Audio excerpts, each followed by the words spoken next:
So si Kingdom of Tondo was somewhere around 2015, mga ganon. Mhm. Ginawa ko rin siyang parang yung ginagawa before na zines. Mhm. So piprint mo Xerox tapos Mhm. staple and all of that. Kasama ko sila before sila Ricky Olivares. Actually way back si Ricky Olivares, sila Jerry Alangilan, kasama ko yan before. Mm. No, 90s pa yun actually yung we were a group. Kasama ka sa Alamat? Hindi sa Ah. before pa Alamat. Before Alamat came in. Ah, really? Yes. I'm not aware of that. Can you tell us more about that group? Oh, it was a short-lived group actually. Inano nila Ricky Olivares, si Jerry Alangilan, they came up with this concept of a magazine for comics back mga 90s. I think it was 1992. 92. Mm. Ah, Way, so way back. what was the name?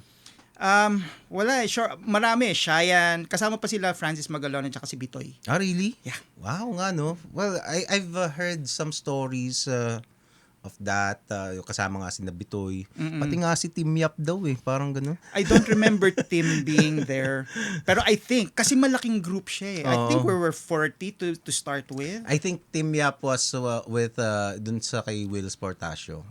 I'm not sure. I'm not sure. I might be mistaken. Maybe because Oo. this was the time that Wills was coming over sa Philippines, tapos Oo. naghahanap siya ng mga artists. And Oo. Jerry was one of them. Yeah. Ano siya? Tawag dito? Nandun ka rin? Did you... I was there kasi nga I was there by association.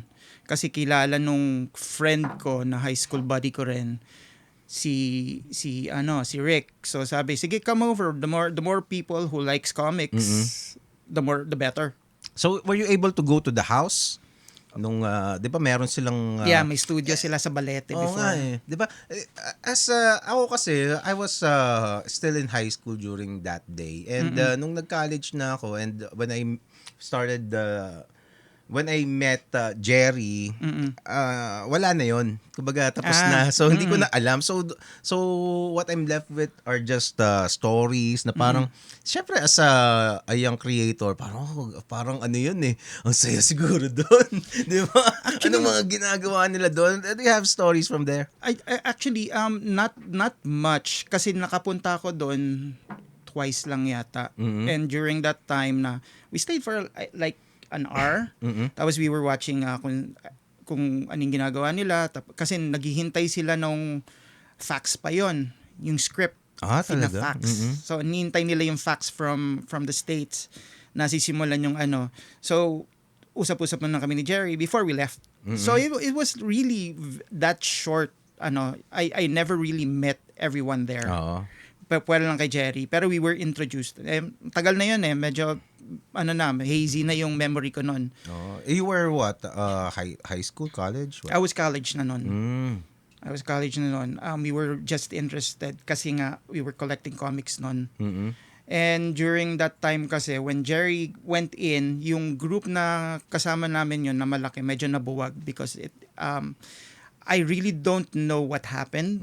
Pero syempre, it was a big group who wanted to do big things na nawala rin. Parang naghiwalay-hiwalay na rin. People went off. I really don't know why. But If you have to guess. I don't know.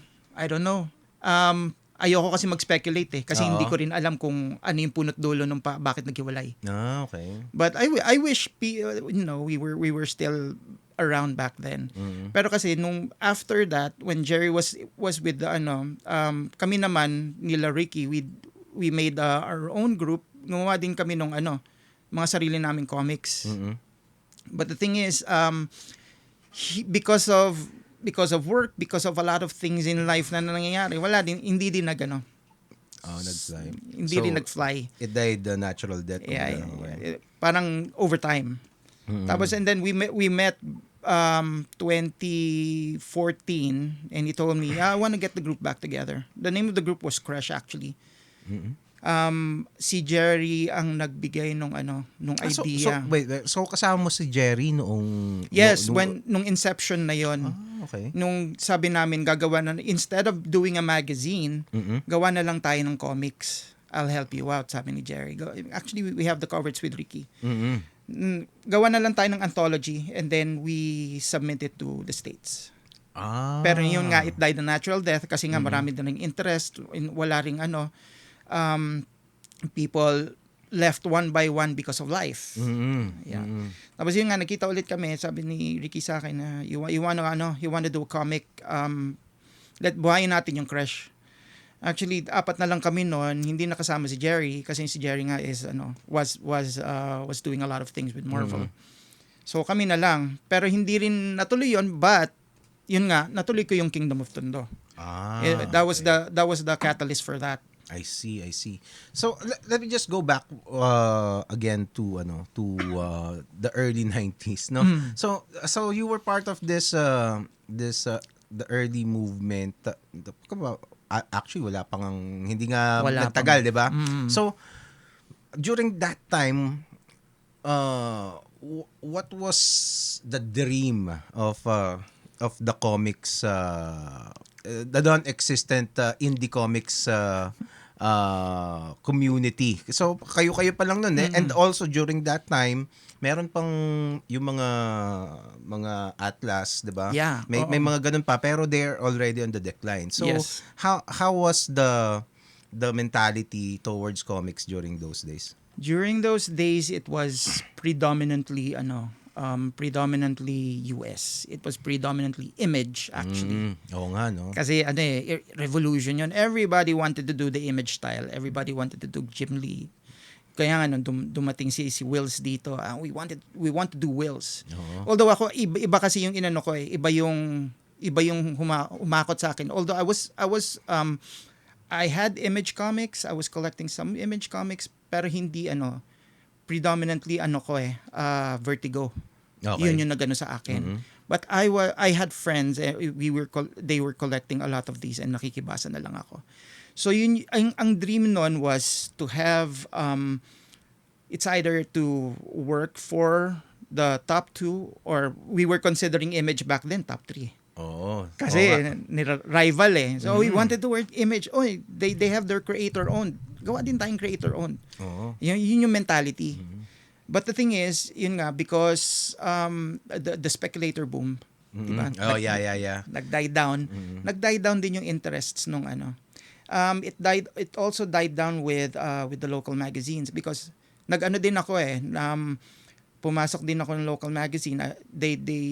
I tried doing one of those locals. Binigyan nila ako ng parang gumawa ako ng binigyan na ako script. Tapos sinubukan ko mag-drawing. Hindi pa ako ganun kagaling mag-drawing. But I did a couple of workshops sa GASI before.